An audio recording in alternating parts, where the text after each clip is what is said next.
La revolució que va acabar amb Hosni Mubarak ara fa més d'un any no ha suposat fins al moment un canvi a la participació política de les dones a Egipte. Moltes d'elles, fins i tot, creuen que s'ha donat un pas enrere.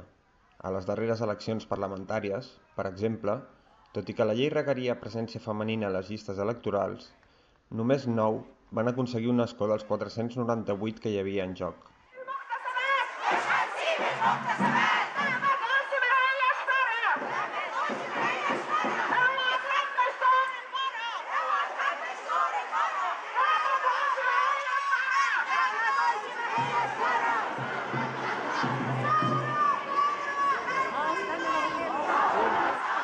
Això no vol dir que la presència de les dones al carrer, durant les protestes, sigui menyspreable.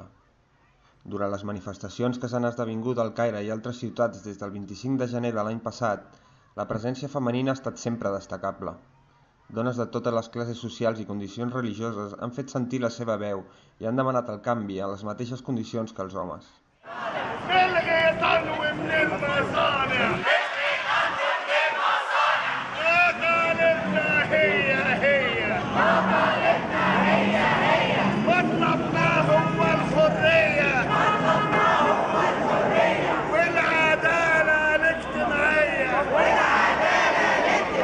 És per això que, aprofitant el Dia de la Dona Treballadora, van tornar a sortir al carrer per dos motius principals: demanar el fi del govern militar que condueix la transició política i reclamar igualtat de drets en la imminent redacció de la Constitució, com comenta l'activista i columnista Amira Hanafi.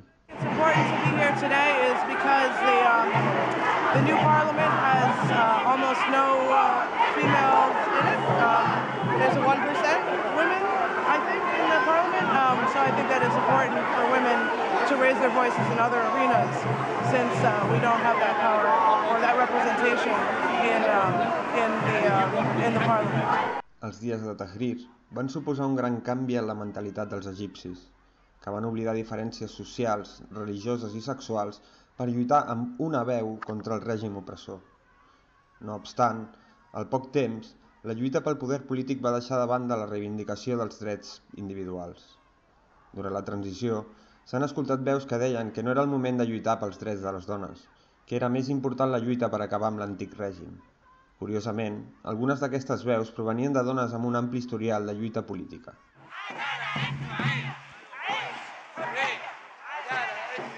Però les dones s'han aixecat.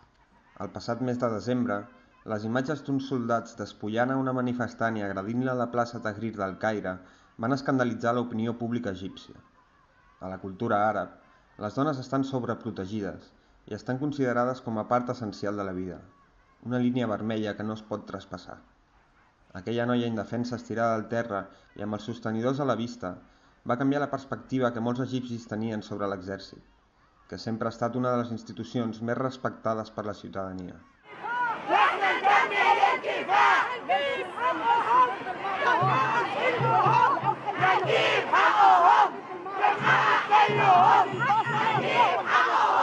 És per això que ara reclamen més participació política.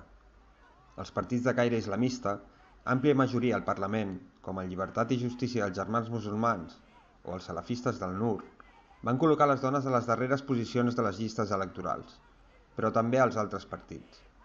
Els salafistes, ultraconservadors, evitaven posar les fotografies de les seves candidates als cartells electorals, substituint-les per flors o per l'emblema del partit. Els ciutadans comentaven la bellesa de les candidates dels partits més liberals, però descartaven la seva idoneïtat per servir al país.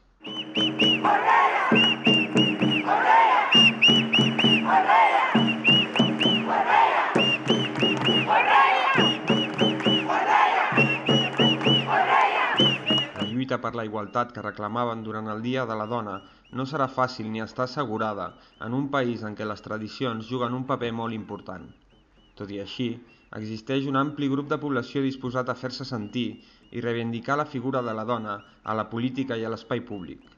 De moment, la reivindicació més propera demana presència femenina en l'assemblea que ha de redactar en els pròxims mesos la nova Constitució egípcia, el full de ruta que guiarà ciutadans i ciutadanes a la seva nova i suposada etapa democràtica.